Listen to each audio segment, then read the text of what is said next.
नमस्कार, आप देख रहे हैं उत्तराखंड का नंबर 1 डिजिटल चैनल पहाड़ टीवी और मैं हूं आपके साथ स्मिता पटवाल। चलिए रुक करेंगे उत्तराखंड की तमाम बड़ी खबरों का, लेकिन उससे पहले एक नजर आज की हेडलाइंस पर। तमिलनाडु के कुन्नूर में सेना का हेलीकॉप्टर दुर्घटनाग्रस्त, सीडीएस विपिन रावत की पत्नी समेत 14 लोग थे सवार। उत्तराखंड पर्यटन मंत्री सतपाल महाराज ने जॉर्ज एवरेस्ट हाउस का किया लोकार्पण। वरिष्ठ पत्रकार उमेश कुमार हुए गंगा आरती में शामिल, देश के वरिष्ठ संतों ने दिया आशीर्वाद। थाना मुंसियारी क्षेत्रांगत हुई लूट का मुख्य आरोपी गिरफ्तार, अभियुक्त के कब्जे से 860.9 ग्राम चरस भी की बरामद। डोईवाला सामुदायिक स्वास्थ्य केंद्र को पीपीपी मोड से हटाने की मांग को लेकर यूकेडी का क्रमिक अनशन जारी। राष्ट्रीय स्वास्थ्य मिशन क्रमिकों की 2 सूत्रीय मांगों पर उचित कार्रवाई न होने के कारण पूरे प्रदेश के साथ ही विकासखंड मुंसियारी में भी राष्ट्रीय स्वास्थ्य मिशन के क्रमिकों ने किया कार्य बहिष्कार। तमिलनाडु के कुन्नूर में बुधवार दोपहर chief of defence staff Vipin Rawat को ले जा रहा सेना का हेलीकॉप्टर दुर्घटनाग्रस्त हो गया। जब यह हादसा हुआ उस दौरान सीडीएस विपिन रावत के अलावा उनकी पत्नी और सेना के अन्य अधिकारी भी हेलीकॉप्टर में मौजूद थे। हादसे के फौरन बाद रेस्क्यू ऑपरेशन शुरू हो गया। सेना के इस हेलीकॉप्टर पर कुल 14 लोग सवार थे। देवस्थानम बोर्ड को कैबिनेट में निरस्त किए जाने पर बद्रीनाथ ढिमरी धार्मिक केंद्रीय पंचायत ने कल मुख्यमंत्री पुष्कर सिंह धामी के पोखरी पहुंचने पर धामी का आभार करते हुए उन्हें श्री बद्री विशाल की चादर पहनाकर सम्मानित किया। इस मौके पर ढिमरी पंचायत के प्रमुख सदस्य और भाजपा के पूर्व जिला महामंत्री पंकज ढिमरी ने मुख्यमंत्री के हाथों में श्री बद्रीनाथ का धर्म ध्वज सौंपते हुए कहा कि आपके नेतृत्व में उत्तराखंड राज्य का चौमुखी विकास हो रहा है। सभी ढिमरी पुजारियों ने मुख्यमंत्री पुष्कर सिंह धामी को चुनाव में विजय का आशीर्वाद दिया। पूर्व मुख्यमंत्री हरीश रावत लगातार जनता के बीच पहुंच न केवल जन समस्याओं को सुन रहे हैं बल्कि उनसे सीधा संवाद भी कर रहे हैं। इसी क्रम में कल पूर्व मुख्यमंत्री हरीश रावत सहसपुर विधानसभा क्षेत्र के डूंगा गांव पहुंचे, जहां उन्होंने क्षेत्रीय जनता से सीधा संवाद कर उनके समस्याओं को सुना और उन्हें जल्द दूर करने का वायदा किया। वहीं दूसरी ओर इस दौरान क्षेत्र में पहुंचने पर पार्टी पदाधिकारियों ने उनका भव्य स्वागत किया। साथ ही उन्होंने भाऊवाला और आसपास के ग्रामीण क्षेत्रों की पेयजल समस्या को देखते हुए प्रस्तावित मालडूंग पेयजल परियोजना स्थल का निरीक्षण किया। इस दौरान उन्होंने भाजपा सरकार को हर मोर्चे पर विफल बताया। कार्ड में वो बनना चाहिए, डैम बनना चाहिए, छोटा जलाशय बनना चाहिए ताकि इस एरिया के पेयजल की समस्या का समाधान हो सके। सड़क पहले से स्वीकृत है, इस सड़क को पक्का करके इसको मसूरी से जोड़ने की ज़रूरत है और इसको स्टेट हाईवे के स्तर पर बनाया जाना चाहिए। ये मसूरी के लिए भी बड़ा उपयोगी है और इस एरिया को भी एक ओपनिंग मिल जाएगी, अच्छी ओपनिंग मिल जाएगी। मैंने इनसे कहा है दोनों काम को आप मेरे जिम्मे छोड़ो, कांग्रेस सत्ता में आएगी तो करेंगे और लड़ करके करवाएंगे इसको। सर 15 साल से भाजपा की विधायक इस विकास को किस नजरिए से देखते हैं आप? कुछ है ही नहीं, ये तो हमारे किए हुए स्वीकृत किए हुए, जिसमें 18 करोड़ रुपया सड़क का स्वीकृत था उसको खर्च नहीं करवा पाए। डैम के लिए पैसा मंजूर था 8 करोड़ 7 करोड़ कितना था मुझे याद नहीं आ रहा ठीक से, उसको खर्च नहीं करवा पाए। जो खर्च किए हुए जो स्वीकृत कामों का पैसा मंजूर किया हुआ उसको खर्च न कर पाए तो उस विधायक को क्या कहा जा सकता है। कांग्रेस का विधायक आएगा तो ड्यूटी समझ करके इस काम को अपनी सरकार से कराएगा, चाहे लड़के करवाए चाहे संघर्ष। सर आपकी सरकार बनती तो पहला काम ये करवाओगे आप? पक्का पक्का। मुख्यमंत्री धामी इस एरिया में आने के बाद अपनी बहनों और भाइयों की बात सुनने के बाद ये भी कह दिया है सरकार और नो सरकार। अल्मोड़ा जिले के विकासखंड सल्ट के तल्ला सल्ट के राजकीय आदर्श उच्च प्राथमिक विद्यालय डबरा सौराल में बरसात से पेयजल की लाइन बाधित है। ऐसे में स्कूली बच्चों को पेयजल किल्लत होने से आधा किलोमीटर दूर से पानी लाना पड़ता है। मिड डे मील के लिए भी भोजन माताओं को आधा किलोमीटर दूर से पानी लाना पड़ता है। पानी की कमी से पानी पीने में छात्र छात्राओं और शिक्षकों को भारी दिक्कतों का सामना करना पड़ रहा है। राजकीय आदर्श उच्च प्राथमिक विद्यालय डबरा सौराल है। हमारे यहाँ पानी की दिक्कत बरसात के मौसम से आ रही है, जिसमें हमें बहुत समस्याओं का सामना करना पड़ता है, जैसे कि बर्तन धोने के लिए पानी, खाना पकाने के लिए पानी बहुत दूर से लाना पड़ता है, हाथ धोने के लिए और पानी पीने के लिए भी हमें आधे किलोमीटर दूर जाना पड़ता है। बरसात के बाद यहाँ पर पानी नहीं आया और पेयजल लाइन यहाँ तक से बाधित है और शायद अगल बगल पड़ोस में गाँव में भी यहाँ पर पानी कम आ रहा है, और जिसके कारण हमें जब से हमारा विद्यालय खुला है और एमडीएम बनाने का आदेश हुए हैं, हमें यहाँ पर पानी नहीं आया, उपलब्ध नहीं हो पाया नल पर, जिसके कारण हमें एमडीएम बनाने में बहुत बड़ी दिक्कतें होती हैं और भोजन माताओं द्वारा जो है आधा किलोमीटर दूरी से जो है पानी सर्व लाना पड़ रहा है और जिससे बच्चों के हाथ में बर्तन साफ करने, उनके हाथ मुँह धोने, उसमें बहुत बड़ी दिक्कतें हो रही। तो मुझे अनुरोध है कि एमडीएम को सुचारू रूप से संचालित करने के लिए यहाँ पर पेयजल की व्यवस्था होनी चाहिए। जल संस्थान से मेरा निवेदन है कि पेयजल लाइन को यथाशीघ्र ठीक कराएं। राजाजी टाइगर रिजर्व में बिटलेस आश्रम के नाम से विश्व प्रसिद्ध 84 कुटिया में पर्यटकों की भीड़ उमड़ने लगी है, जिसके चलते अब पर्यटक 84 कुटिया में वन विभाग द्वारा बनाई गई नवग्रह वाटिका और हर्बल पार्क का भी आनंद उठा रहे हैं। बीते वर्ष पूर्व लगे लॉकडाउन के दौरान राजाजी टाइगर रिजर्व की गोहरी वन रेंज में स्थित विश्व प्रसिद्ध बिटलेस आश्रम 84 कुटिया में रेंज अधिकारी धीर सिंह के नेतृत्व में वन कर्मियों ने 84 कुटिया परिसर में हर्बल गार्डन और नवग्रह वाटिका का निर्माण कर डाला, जहां आज भी दर्जनों प्रजातियों के पौधों को लगाया गया है। बाहर से आने वाले पर्यटक 84 कुटिया में पहुंचकर जहां महर्षि महेश योगी की स्मृतियों को देख रहे हैं, वहीं परिसर में बनाए गए हर्बल गार्डन और नवग्रह वाटिका का लाभ उठा रहे हैं। 84 कुटिया और बीटल आश्रम हमारे गोरी रेंज टाइगर रिजर्व के अंतर्गत है। और इसमें हमने बहुत काम कराए गए हैं विभाग द्वारा, जैसे हर्बल गार्डन बनाए गए, नवग्रह वाटिका बनाई गई और साफ सफाई का विशेष ध्यान रखा जाता है। पर्याप्त स्टाफ है हमारे पास और बाकी इसकी जो भी काम होते काम कराने के लिए ऊपर लिखा गया है, क्योंकि इसमें पूरा झाड़ी वगैरह बहुत ज़्यादा होती है, जिनको कि प्रतिदिन स्टाफ ठीक करता रहता है। वही पर्यटक इस समय बहुत कम है, क्योंकि कोरोना के बाद पर्यटक बहुत कम आ रखे हैं, फिर भी स्थिति ठीक है। हम मौजूद हैं ऋषिकेश की आध्यात्मिक, ऐतिहासिक और सांस्कृतिक विरासत 84 कुटिया में, और ये 84 कुटिया अंतर्राष्ट्रीय स्तर पर इतनी प्रसिद्ध हो चुके हैं कि दूर दूर से, देश के विदेश के कोनों से जो पर्यटक हैं वो इसको देखने, इसकी खूबसूरती को देखने, इसके प्राकृतिक सौंदर्य को निहारने के लिए यहाँ पर पहुँचते हैं। हमारे साथ मौजूद हैं ऐसे ही कुछ पर्यटक जो यहाँ पर आए हैं घूमने के लिए और जो यहाँ की जो आध्यात्मिकता है उससे काफ़ी अभिभूत हैं, और उनसे हम जानेंगे कि वो यहाँ पर आए और उन्होंने यहाँ पर जो 84 कुटिया को देखा और क्या महसूस किया, क्या वो आध्यात्मिकता थी जो उनको अभिभूत कर गई। हम आपसे जानना चाहेंगे पहले आपका नाम। जी, मैं रविंद्र कुमार शर्मा, अलीगढ़ डिस्ट्रिक्ट, उत्तर प्रदेश से हूँ।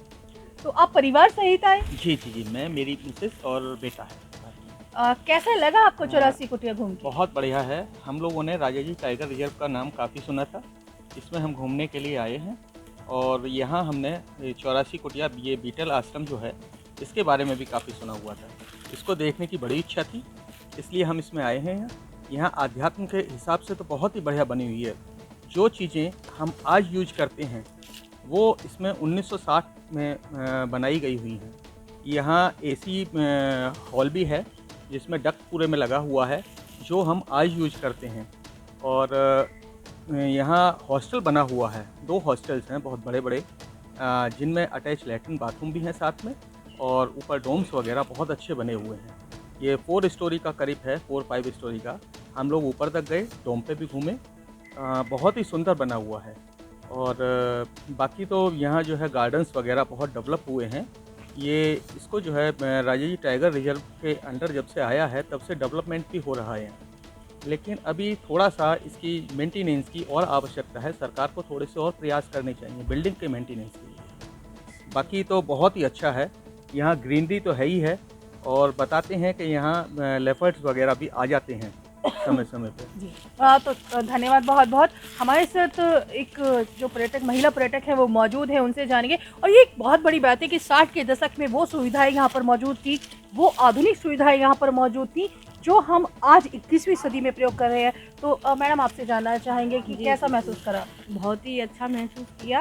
यहाँ की ग्रीनरी जो है, हरियाली चारों तरफ, और यहाँ की जो ये बने हुए हैं, ये जो मतलब जो भी आर्किटेक्ट होगा यहाँ का, जिसने भी नक्शा बनाया होगा यहाँ का, तो बहुत ही आधुनिक बनाया हुआ है, तरीके से बनाया हुआ है, और हमें बहुत अच्छा लगा, बहुत मज़ा आया। और यहाँ देख के बड़ी शांति भी है यहाँ पे, और ये देख के, और ये बच्चों ने भी, हमारे बच्चों ने भी एंजॉय किया और हमने भी बहुत एंजॉय किया। आपका नाम जानना चाहेंगे, कहाँ से आए? हम अलीगढ़ से आए हैं और मेरा नाम सरिता शर्मा है।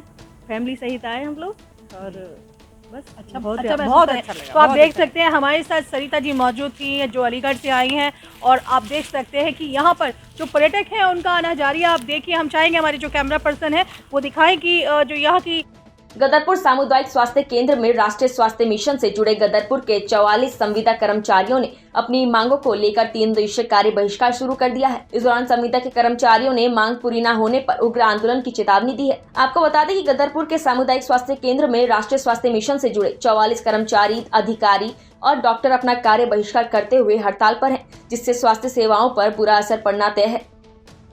स्ट्राइक की थी, कार्य बहिष्कार किया था, उसमें भी हमने सरकार से यही कुछ मांगी थी कि हमारी वेतन विसंगति को दूर किया जाए।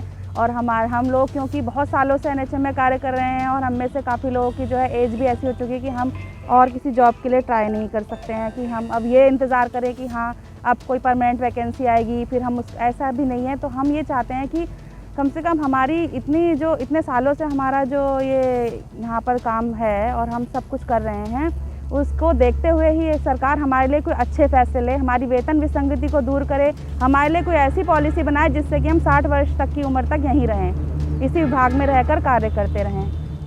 पूर्व में सूचना दे दी गई है सभी जगह। सीएमओ किस प्रकार की स्वास्थ्य सेवाएं प्रभावित हो सकती हैं? हमारी इस कार्य बहिष्कार पर जाने से ये सैंपलिंग संबंधी स्वास्थ्य सेवाएं, वैसे वैक्सीनेशन संबंधी और स्वास्थ्य सेवाएं, इन सब पे बहुत प्रतिकूल प्रभाव पड़ सकता है। और दुनिया 4G से 5G के दौर में प्रवेश करने को है, लेकिन पहाड़ी जनपद बागेश्वर के कपकोट तहसील के 85% ग्रामीण क्षेत्रों में संचार सुविधाओं की खस्ता हाल इस कदर है कि हेलो करने तक नेटवर्क नहीं है। इंटरनेट की बात दूर रही, चुनाव से पूर्व मौजूदा सरकार को जगाने के लिए विश्रादानपुर के युवा ग्रामीणों ने स्थानीय युवा भूपेंद्र कोरंगा के नेतृत्व में कपकोट के अंतिम गाँव कीमू से तहसील मुख्यालय कपकोट तक 60 किलोमीटर की पैदल नंगे पैर तिरंगा यात्रा की। विश्रादानपुर में संचार सुविधाओं से जूझ रहे गाँवों में कीमू, रात्रि केटी, लीती, भनार, सीरी, नोकोडी, दुलम सहित तमाम आधे दर्जन से ज्यादा गांव के ग्रामीण संचार सुविधा से पूर्ण रूप से वंचित हैं। कपकोट के अंतिम गांव कीमू से कपकोट तहसील मुख्यालय तक 60 किलोमीटर पैदल तिरंगा यात्रा कर चुके लीती गांव के प्रदर्शनकारी भूपेंद्र कोरंगा का कहना है कि 5 दिसंबर से लीती गांव के युवाओं ने सरकार को जगाने के लिए पैदल नंगे पैर तिरंगा यात्रा शुरू करी। करीब 3 दिन तक हमने अलग अलग गाँव में डेरा जमाते हुए सभी ग्रामीणों के हस्ताक्षर लिए हैं। 7 दिसंबर को तिरंगा यात्रा कपकोट पहुंची। कपकोट पहुंचकर हमें कांग्रेस के पूर्व विधायक ललित परसवान और पूर्व जिला पंचायत अध्यक्ष हरीश एठानी का भरपूर सहयोग मिला है। ये पूर्व मुख्यमंत्री और महामहिम का भी गिरोह क्षेत्र है और इस समय प्रदेश के जो मुख्यमंत्री हैं उन्हीं के अपने राजनीतिक शिष्य के तौर पर देखे जाते हैं। तो इसकी बड़ी आस इस कपकोट को थी कि उनके रहते हुए भी कम से कम ये कपकोट की संचार सुविधाएं, सड़क सुविधाएं सुधरेंगी। लेकिन दुर्भाग्य है आज भी इस यहाँ की व्यवस्थाएं जस की तस पड़ी हैं और हमारे जितने भी हमारे साथी कीमू से चले हैं, भूपेंद्र कोरंगा जी के नेतृत्व में, जायसवाल के नेतृत्व में और चामू और गोकुल भाई के नेतृत्व में, इन सब ने उस क्षेत्र की बदहाल व्यवस्थाओं को यहाँ पर रखने की कोशिश भी करी है। और हम चाहते हैं कि भाई तत्काल जो है, जिस प्रकार से पूर्व जिला पंचायत अध्यक्ष जी ने लगातार पदयात्रा 120 किलोमीटर की पदयात्रा करी थी गोगिना से कीमू से चलकर, और बर्फ में उस क्षेत्र की संचार सुविधाओं से जिला प्रशासन से लेके राज्य सरकार से लेके पूरे राष्ट्र को सचेत करने का प्रयास करा था। आज उन्हीं बदहाल व्यवस्थाओं में जब कोरोना में हमारे बच्चे अपने घरों पर ऑनलाइन पढ़ाई पठन पाठन का काम कर रहे हैं, किस प्रकार की परेशानी से जूझ रहे हैं, उन व्यवधाओं को हमारे भाइयों ने जिला प्रशासन को अवगत कराने की कोशिश करी है, तहसील प्रशासन को अवगत कराने की कोशिश करी है।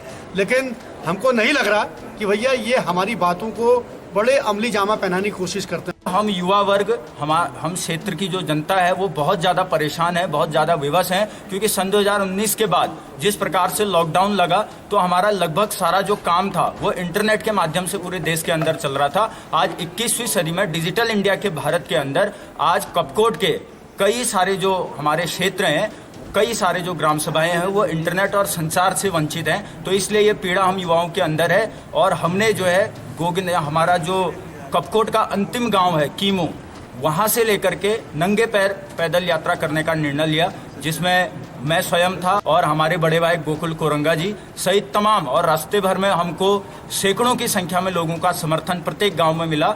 और कीमू से 5 तारीख को हमने सुबह 8 बजे यात्रा प्रारंभ करी नंगे पैर। उसके बाद हम गोगिना आए, गोगिना से हम लोग रातिरकेठी, मलखा डुंगरचा, कापड़ी, रिटकुला से होते हुए लीती में हमारा पहले दिन का विश्राम था। और इस बीच सैकड़ों लोगों ने हमको समर्थन दिया और हमने एक हस्ताक्षर अभियान भी चलाया। और ये जो मेरे पास में ये कॉपी है, लगभग 5-7 पन्ने हमारे भरे हुए हैं, इसमें सैकड़ों लोगों के हस्ताक्षर हैं जो लोग हमको रास्ते भर में मिलते रहे।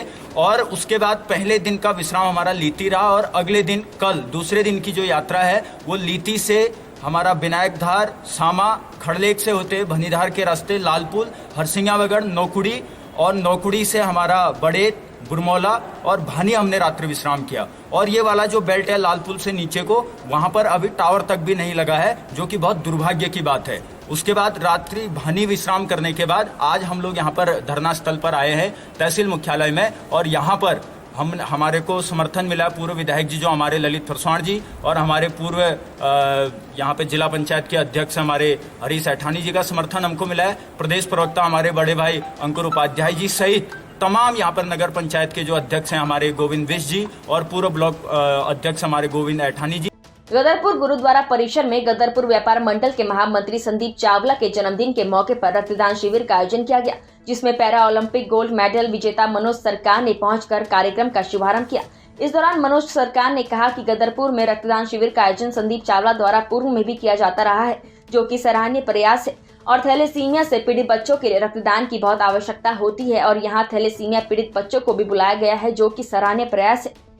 में हम लोगों की एक मुहिम है। आज हम लोगों ने एक मुहिम की शुरुआत करी है जिसका नाम है थैलेसीमिया मुक्त उत्तराखंड।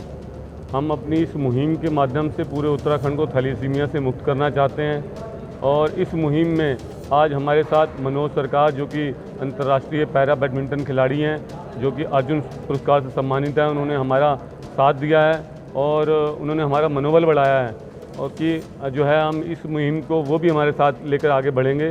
हम चाहते हैं कि हमारे पूरे समाज में, हमारे पूरे प्रदेश में, हमारे पूरे देश में कोई भी थैलेसीमिया से पीड़ित ना रहे। उत्तराखंड पर्यटन संरचना विकास निवेश कार्यक्रम के एशियन डेवलपमेंट बैंक की ओर से वित्त पोषित योजना के तहत जॉर्ज एवरेस्ट हाउस के 23.69 करोड़ रुपए की लागत से जीर्णोद्धार का कार्य पूरा हो गया है, जिसका लोकार्पण उत्तराखंड पर्यटन मंत्री सतपाल महाराज द्वारा किया गया।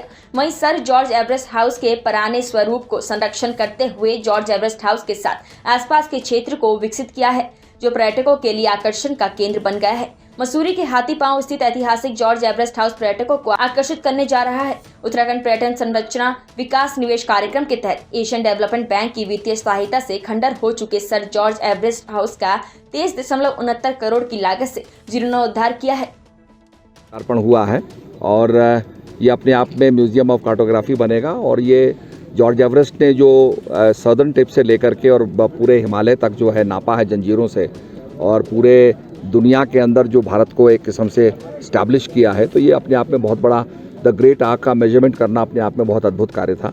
उस ज़माने में बड़ी मलेरिया के मच्छर होते थे, बड़ा रास्ता बड़ा दुर्गम होता था, शेर होते थे, बिच्छू होते थे, सांप होते थे और उसके बीच में से जंजीरें डाल करके नापना अपने आप में बड़ा अद्भुत कार्य था।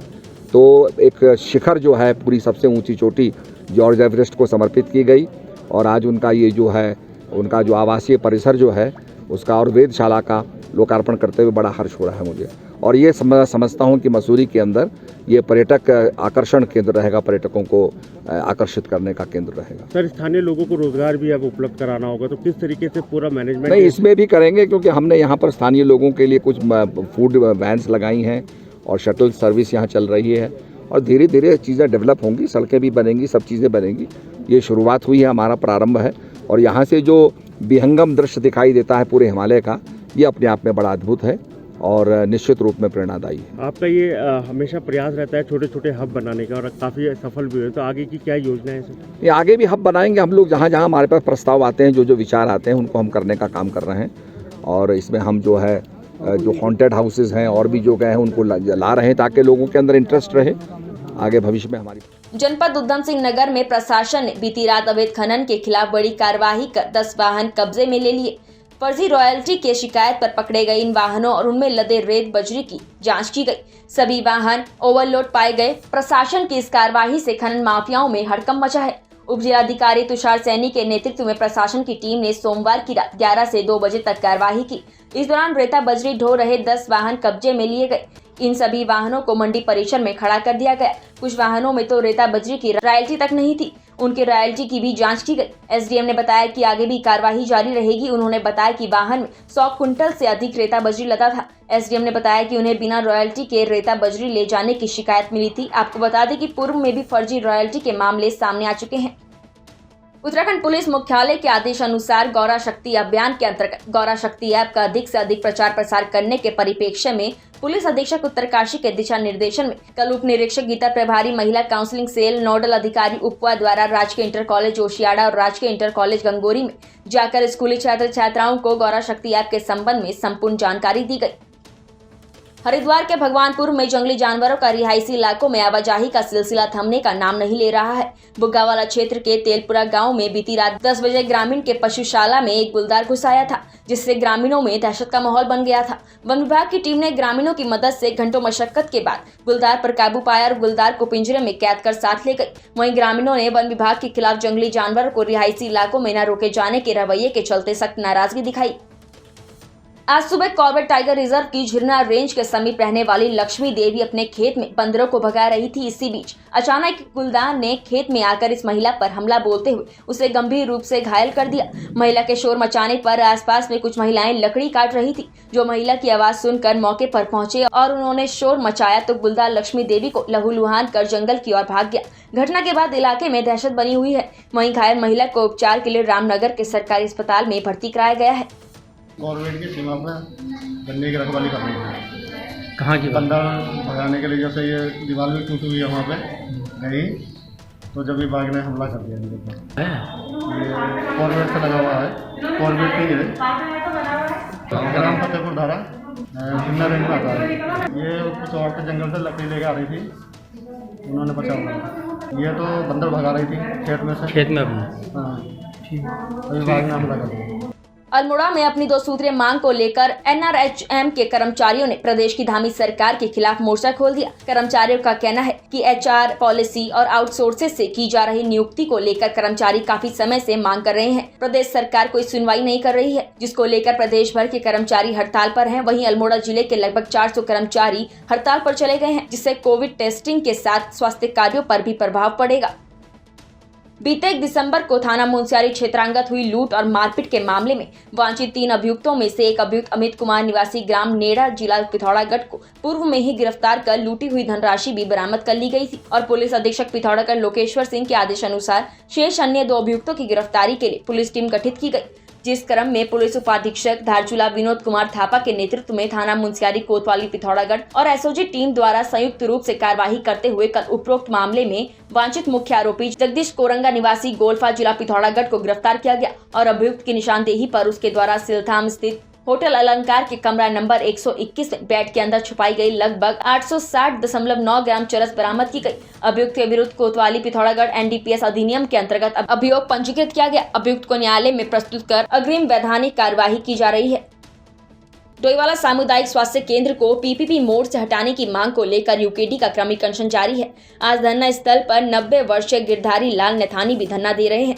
इसी क्रम में UKD नेताओं ने कहा कि PPP मॉडल में नहीं, सरकारी नियंत्रण में हॉस्पिटल में सुविधाएं होनी चाहिए। आपको बता दें कि सड़क निर्माण की मांग को लेकर थानों क्षेत्र के कुड़ियाल गांव के ग्रामीणों का धरना प्रदर्शन पिछले 27 दिन से जारी है। ग्रामीणों का कहना है कि सड़क नहीं बनी तो विधानसभा चुनाव का बहिष्कार करेंगे। बता दें कि 800 मीटर सड़क के निर्माण के लिए मुख्यमंत्री पुष्कर सिंह धामी भी घोषणा कर चुके हैं, लेकिन ग्रामीण चाहते हैं कि धरातल पर कार्यवाही हो।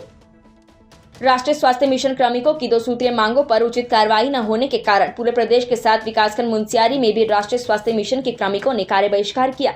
आपको बता दें कि समस्त राष्ट्रीय स्वास्थ्य मिशन संविदा क्रमिक और अपनी उचित 2 सूत्रीय मांग हरियाणा राज्य की तर्ज पर वेतनमान प्रदत्त NHM में आउटसोर्स प्रक्रिया को समाप्त करने और नियुक्ति किए गए क्रमिकों को NHM में समायोजित करने पर शासन द्वारा समयबद्ध उचित कार्यवाही न होने के कारण राष्ट्रीय स्वास्थ्य मिशन संविदा कर्मचारी संगठन ने कार्य बहिष्कार का निर्णय लिया है, जिसके क्रम में संगठन प्रदेश के इकाई द्वारा अपेक्षित दिशा निर्देश के संबंध में विकासखंड मुंसियारी के समस्त राष्ट्रीय स्वास्थ्य मिशन संविदा क्रमिक कार्य बहिष्कार में प्रदेश कार्यकारिणी के साथ सम्मिलित रहेंगे।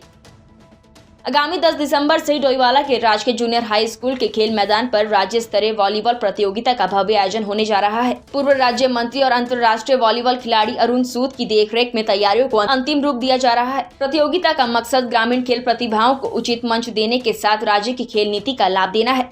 पूर्व खेल राज्य मंत्री और पूर्व वॉलीबॉल अंतर्राष्ट्रीय खिलाड़ी अरुण सूद ने बताया कि इस प्रतियोगिता का मकसद क्षेत्र और राज्य की खेल प्रतिभाओं को मौका देकर उन्हें उचित मंच देना है। सरकार की खेल नीति की सराहना करते हुए उन्होंने कहा कहा कि मुख्यमंत्री पुष्कर सिंह धामी की दूरगामी सोच का परिणाम है कि आज उत्तराखंड को 21 साल बाद खेल नीति मिल पाई है। इसलिए अब हमारी राज्य के खिलाड़ियों को अन्य राज्य में पलायन नहीं करना पड़ेगा। साथ ही सरकार की मदद से खिलाड़ी अपने खेल को निखारने के साथ राज्य के लिए भी खेलेंगे। Himalaya Panchavati sports promotion foundation की तरफ से, जो कि मेरी खुद की फाउंडेशन है 2013 से, तो मैं खेलों के डेवलपमेंट के लिए करता रहता हूँ। तो उसी के द्वारा 10 तारीख को जो है इसकी ओपनिंग सेरेमनी है 3 बजे और 12 तारीख को फाइनल होगा 5:30-6 बजे। और इसमें हमारे उत्तराखंड राज्य की कम से कम 35 टीमों की एंट्रियाँ आ चुकी हैं हमारे पास। और इसमें हमने ये रिस्ट्रिक्शन रखा हुआ है कि केवल उत्तराखंड के बच्चे खेलेंगे। जैसे दूसरे टूर्नामेंट कराते हैं यूपी के, हरियाणा के, हिमाचल के, पंजाब के खेलते हैं, तो हमने इस चीज़ पे रिस्ट्रिक्शन करा हुआ है कि भाई उत्तराखंड का कोई भी बच्चा है वो खेले। हाँ, हमारा मेन उद्देश्य यही है। और जो डोईवाल हमारी विधानसभा है उसमें सारी टीमें पार्टिसिपेट करें, जितनी भी हैं। और मेन हमारा उद्देश्य यही है फाउंडेशन का कि जो गाँव की प्रतिभाएँ हैं वो आगे हैं। उत्तराखंड की बड़ी खबरों में फिलहाल इतना ही। बाकी खबरों के लिए देखते रहिए पहाड़ टीवी। है बेखौफ उम्मीद का रंग।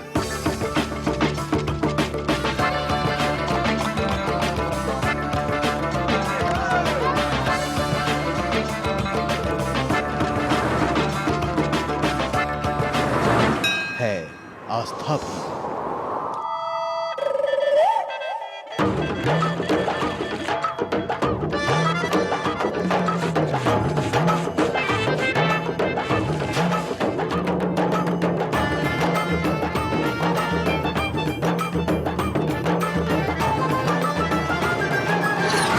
ये है मेरा उत्तराखंड।